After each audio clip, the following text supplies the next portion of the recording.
Ababacar Sadikh Nia,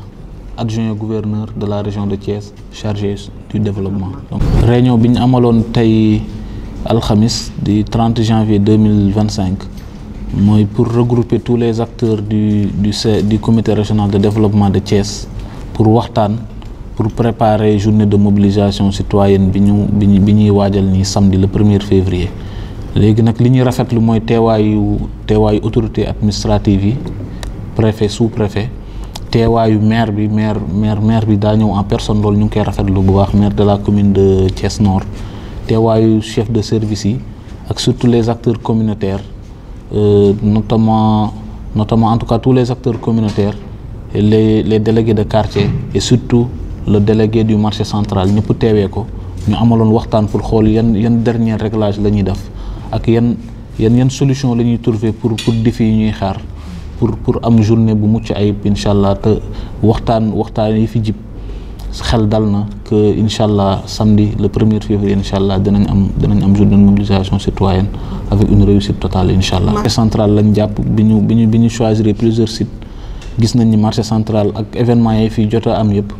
nekk na site bu gën a stratégique léegi nag trouvé nañ ci waxtaan yi daal am nañ ci ay propositions yoo xam ni yu intéressantes yoo xam ni incha allah buñ ko appliquer rek problème yi ñuy jànkoonteel yëpp dinañ profiter ci journée de mobilisation citoyenne pour apporter des solutions durables à ces problèmes. Effectivement du yemul ci nettoiement donc journée de mobilisation citoyenne 9e édition bi particularité mooy ministère de l'intérieur et de la sécurité publique moom mooy assurer maître d'œuvre bi. activité avant sax journée de mobilisation citoyenne samedi bi am na activité yu ñu commencé yi ci njëkk mooy dañuy def ay facilitation pour obtention carte d'identité ak pour obtention passeport ñu ngi koy defee fii place de France donc képp ku fa dem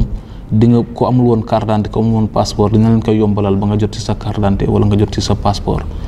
mis à part cela am na ay consultation gratuite yi ñuy def waa police am na consultation gratuite ñoom yu ñuy organiser fi ñu koy defee mooy camp tropical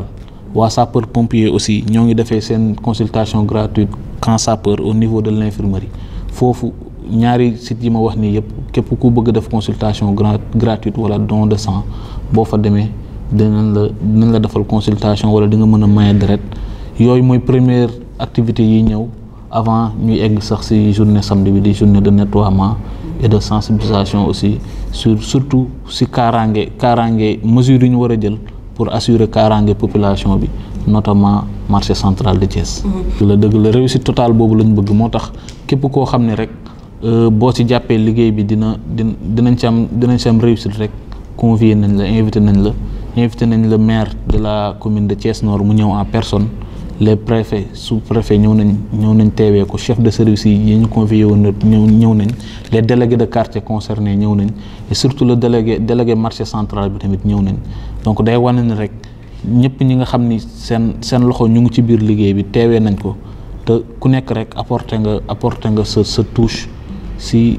pour permettre ñu am réussite bu mucc ayib incha allah le samedi 1er février 2025. Je m'appelle Ababacar Sadikh Nia, adjoint gouverneur de la région de Thiès, chargé du développement. Merci beaucoup. Jeudi 30 janvier 2025, nous sommes réunis autour du comité régional de développement pour une réunion préparatoire de la journée du 1er février. Donc le site qui a été retenu, c'est le marché central de Thiès. Donc nous avons convié toutes les parties prenantes, que ce soit les autorités administratives, les chefs de service et les acteurs communautaires.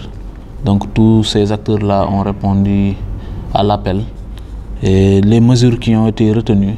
c'est des activités de nettoiement, des activités de désinfection et de désencombrement du marché qui ont, en tout cas pour l'essentiel, qui ont été retenues. Et un plan d'action a été retenu. Et d'ici demain, Inch'Allah, nous allons définir tout cela et voir dans quelle mesure nous allons en tout cas entamer le travail. Pour un bon déroulement des opérations, vous avez opté pour une approche participative. Effectivement, nous avons opté pour une approche participative, raison pour laquelle, en dehors des autorités administratives, nous avons convié le maire de la commune de Thiès Nord qui abrite le marché, les délégués de quartier concernés et surtout le délégué du marché central de Thiès Et tous ces acteurs-là, chacun en ce qui lui concerne, ont apporté leur pierre à l'édifice et ont contribué dans les discussions, et ce qui a abouti à des propositions très intéressantes, et nous faisons le nécessaire pour que ces propositions-là puissent se réaliser. Effectivement. Donc pour la journée de mobilisation citoyenne, pour cette 9e édition, la particularité, c'est que le ministère de l'Intérieur et de la Sécurité publique assure la maîtrise d'œuvre.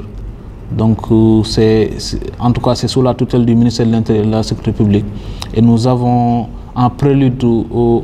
à la journée du 1er février 2025, du 1er février 2025, nous avons entamé des activités,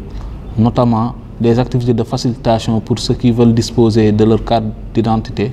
et aussi du passeport. Et ces activités-là se déroulent du 29 au 31 janvier 2025 au niveau de la place de France. Mis à part cela, il y aura aussi des activités de consultation gratuite et de don de sang. Pour la police, les consultations gratuites vont se faire au niveau du camp tropical de Thiès. Pour les sapeurs-pompiers, il y a des consultations gratuites et des dons de sang qui vont se faire au niveau du camp sapeur, plus précisément au niveau de leur infirmerie. Donc c'est des activités qui viennent en amont, en plus des opérations de sensibilisation que nous allons mener durant ces 3 jours pour permettre une mobilisation effective et active de tous les acteurs de la région de Thiès pour assurer un succès exemplaire de la journée de mobilisation citoyenne mis sous cette journée-là qui est sous la responsabilité du ministère de l'Intérieur et de la Sécurité publique. Merci.